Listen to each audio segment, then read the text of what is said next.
चलो देखो हम लोग पढ़ने वाले हैं औसत के बारे में। यहाँ पर जितने भी औसत से संबंधित फॉर्मूले होते हैं सारे बोर्ड पर पहले से लिखे हुए हैं। इन फॉर्मूलों को हमें थोड़ा समझना है ताकि याद करने में क्या हो, आसानी हो। हमें लंबे समय तक कैसे याद रहे, कोई ना कोई ट्रिक ढूंढ के अपन लोग इनको याद करने वाले हैं। तो यहाँ पे सबसे पहले देखो प्राकृतिक संख्याओं के योग का फॉर्मूला क्या होता है, n+1/2। अगर हम इस योग के फॉर्मूले में से अगर पहले वाले n को हटा देते हैं तो औसत का फॉर्मूला बन जाता है। ठीक है ना। अगर हम प्राकृतिक संख्याओं के योग के फॉर्मूले से n+1/2 लिखा है, इससे एक n गायब कर दिया ना हमने, यहाँ देखो केवल इतना बचा, तो ये कायदा बन गया औसत का।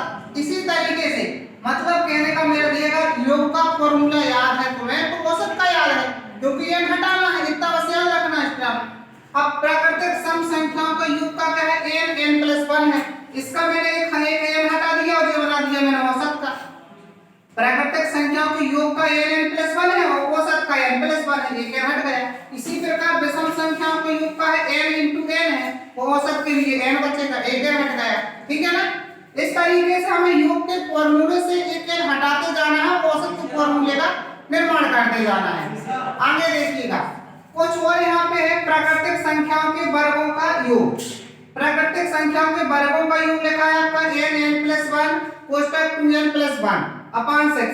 देखिए हम पहला वाला n हटाना है आपको, जैसे पहले वाला n हटेगा तो इस रूप में आपको मिल जाएगा, ये बन जाएगा आपका प्राकृतिक संख्याओं के वर्गों का औसत। बन रहा है। हमने ये n हटा लिया, बाकी देखो जैन का तो पूरा काट लिया, औसत का बन गया।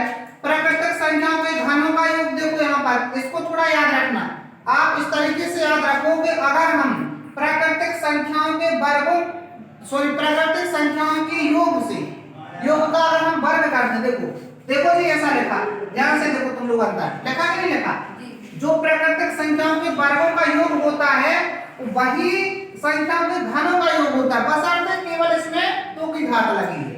बस इतना अंतर, इतना याद रखो कि जो प्राकृतिक संख्याओं के वर्गों का योग होता है वही प्राकृतिक संख्याओं के घनों का योग होता है, केवल एक अंतर कि उसमें क्या है, 2 की घात लगी है। ठीक है।